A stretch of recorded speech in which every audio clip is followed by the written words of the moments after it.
You're listening to Supervision with a Vision, where we discuss all things supervision. I'm your host, Sarah, professional counselor, marriage and family therapist, play therapist, eating disorder specialist, and cookie lover, with my co-host, Heather, marriage and family therapist, certified Together in Texas counselor, a Texas transplant from California, and outdoor adventurer. Hi, welcome to Supervision with a Vision. Today, Heather and I are talking about counselors in the courtroom. This week, we read Psychiatry in the Courtroom, published in Psychology Today, 2023. Heather, we realized that we had not ever talked about counselors being in the courtroom, so this is a really good topic for us. So first, well, we read the article and we thought the headings were pretty funny, right? But we summarized for made up our own. Yeah. So for our purpose of supervision, we have a couple of different ideas. We wanted to talk about what exactly does an expert witness do? Right. I mean, you go for anybody that's been subpoenaed to court from a counseling side to be like, hey, we want your records and we want you to show up in person and we want to talk to you and we, they have all these things, but like actually by the standard of what the law would be, would depend on what state you're in. Oh, yeah. A lot of different and think about how many listeners we have that are international. Right. They don't even have the same. Mm-hmm. So it definitely depends on where you're at. And then also on what they're requesting.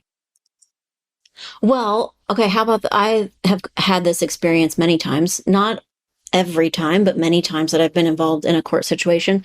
The attorney requests information that I am not allowed to give. Right. Well, that's nice that you asked, but. Right. I'm saying that because you cannot expect that the court, an attorney, a judge will know our rules and regulations. Correct. We need to know them for ourselves. Right. And it's so important that I say frequently, and I mean at least every couple of years as a counselor, make sure you're doing some kind of follow-up. If you're feeling nervous or anxious about it, they have all sorts of continuing education you can do, but you have to know that you actually can say no. I think a lot of people panic. They get a summons or a subpoena and they just I have to do this. Ow. I mean, well, there's some rules around that, right? Yeah. Are you allowed to say no to a subpoena?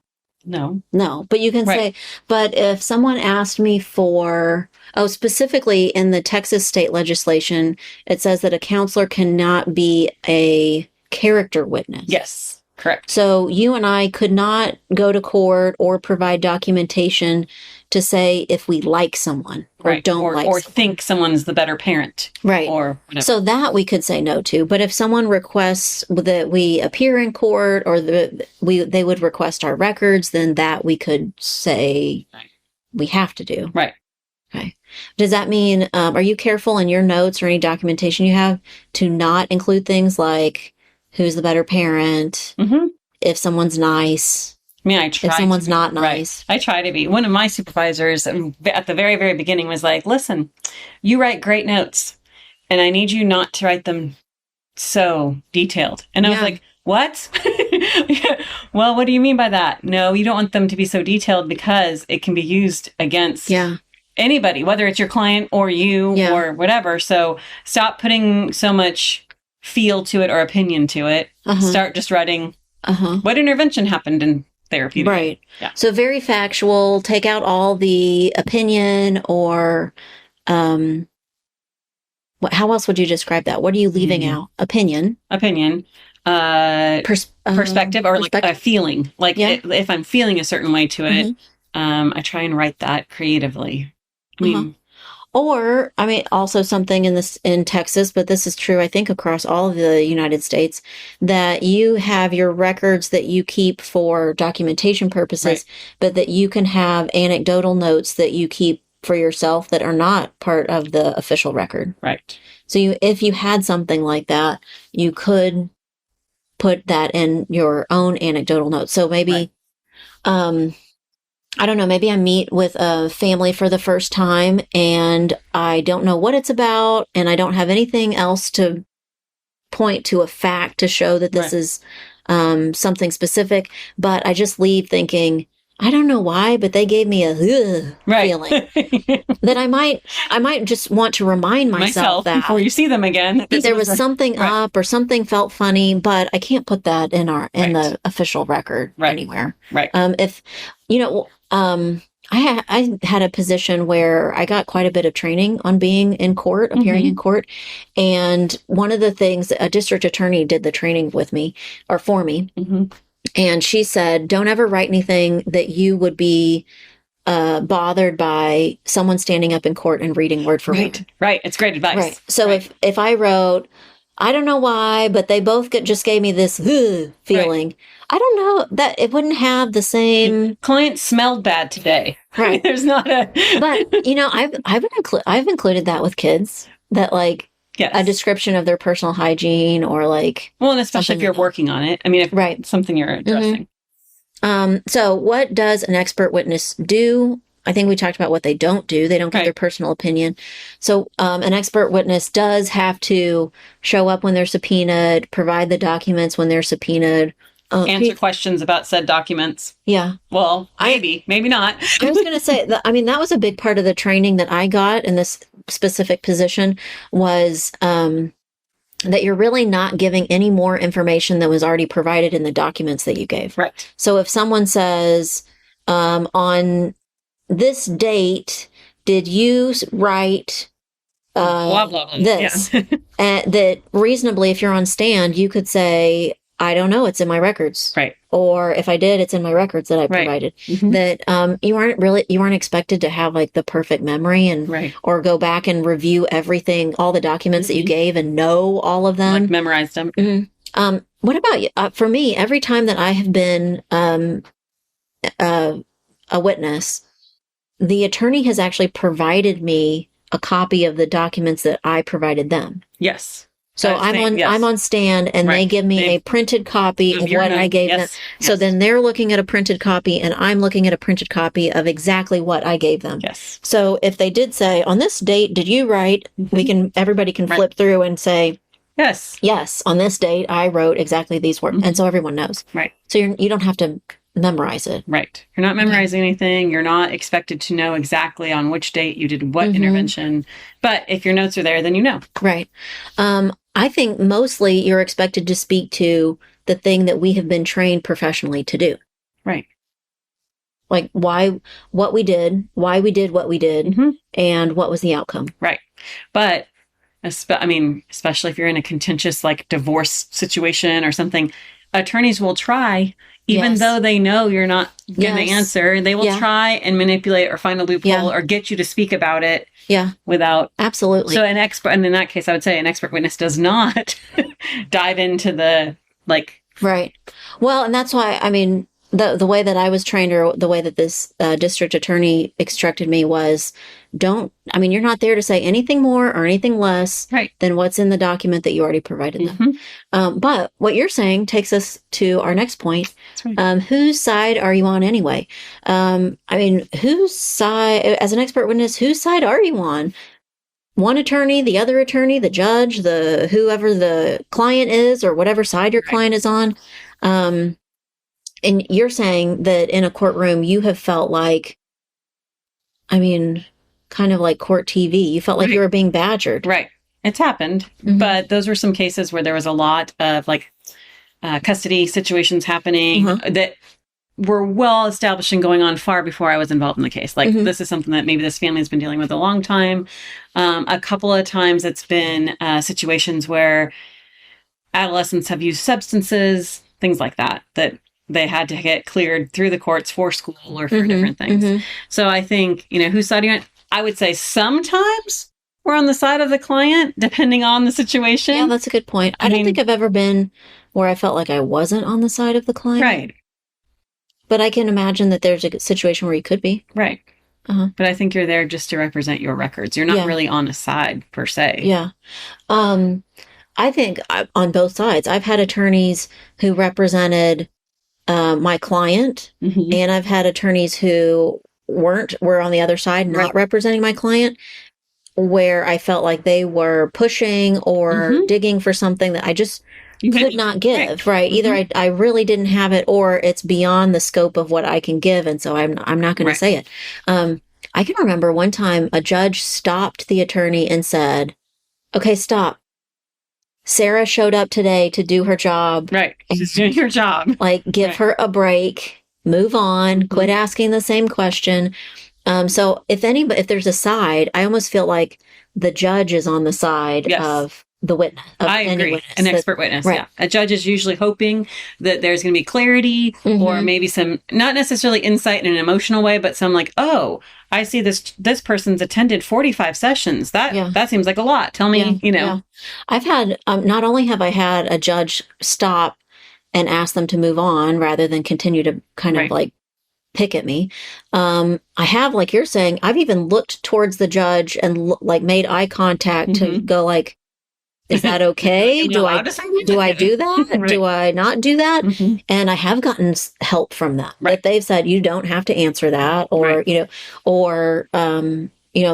what they're maybe clarifying the question for me. So I do feel like in those situations, the judge has been there to help and has been helpful. My experience as far as judges go has been great. Yeah.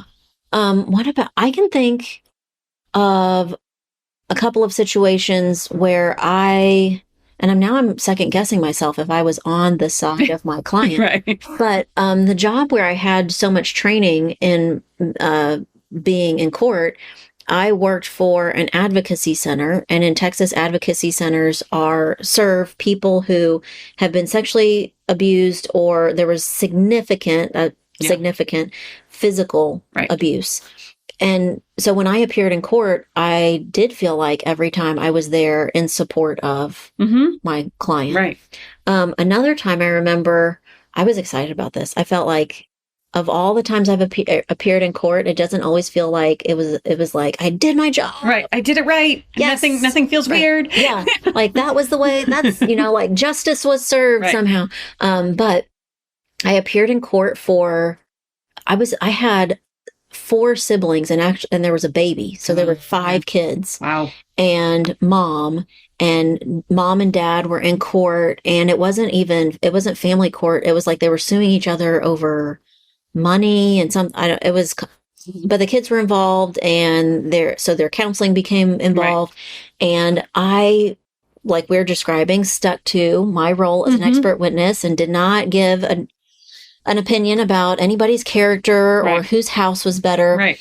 But I was sitting and listening and paying attention to the attorneys back and forth and kind of the points that they were trying to make.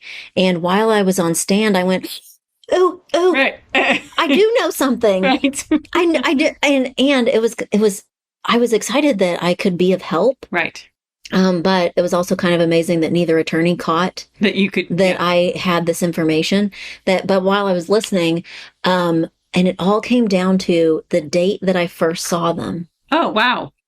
And I went, I heard that. I can testify to that, that on this date, was the first date that I saw the kids. This is the day we did the assessment.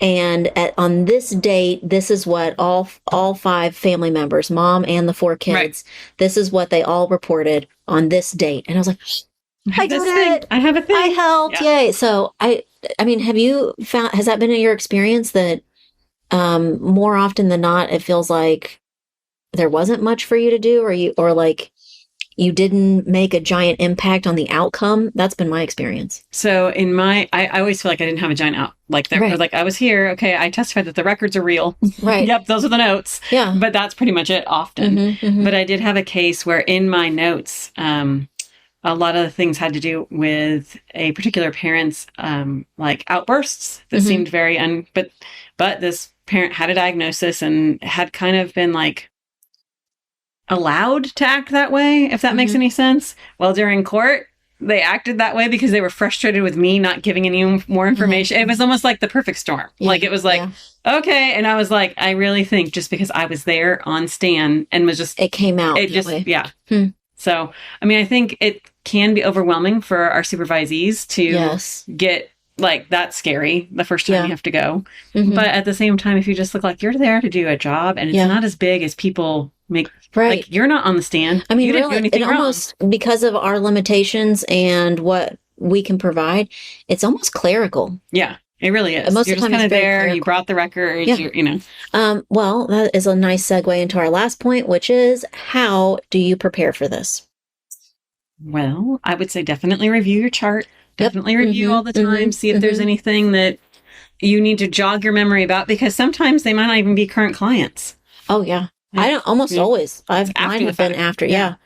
Yeah. I read a book on how to be how to How to provide testimony. Okay. It wasn't awesome, Okay. so I wouldn't even give the name, but I Right. think doing a quick search of Right. how to be an expert witness and finding like a Well, not- and definitely talk to colleagues, right? Like Yeah. if you haven't done it before, talk to a colleague, talk to uh-huh. anybody that has been there. So when I got this training, and I do think it was really beneficial, and I had the benefit of having the district attorney in my office, and I really liked her. She took me to the courthouse, Oh, yes. which was just to, a 2-minute Well, run through. Right. Like, this is where everybody will be. You're going to come in. We're already going to be sitting. Mm-hmm. You should come in and sit down here, Right. or around here. And at some point, somebody's going to look back and like make a little motion. Mhm. And that means like, okay, we're about ready for, all those That's things helpful. was really Yes. helpful. Yes. I think I actually know that not every attorney I've worked with has done this, but most of them, that they want to, and I think it really benefits you, that they want to talk to you for a few minutes before. Yes. So you want to get there Yes. early enough, and you want to coordinate and know that you both expect that you will talk for a few minutes, Mm-hmm.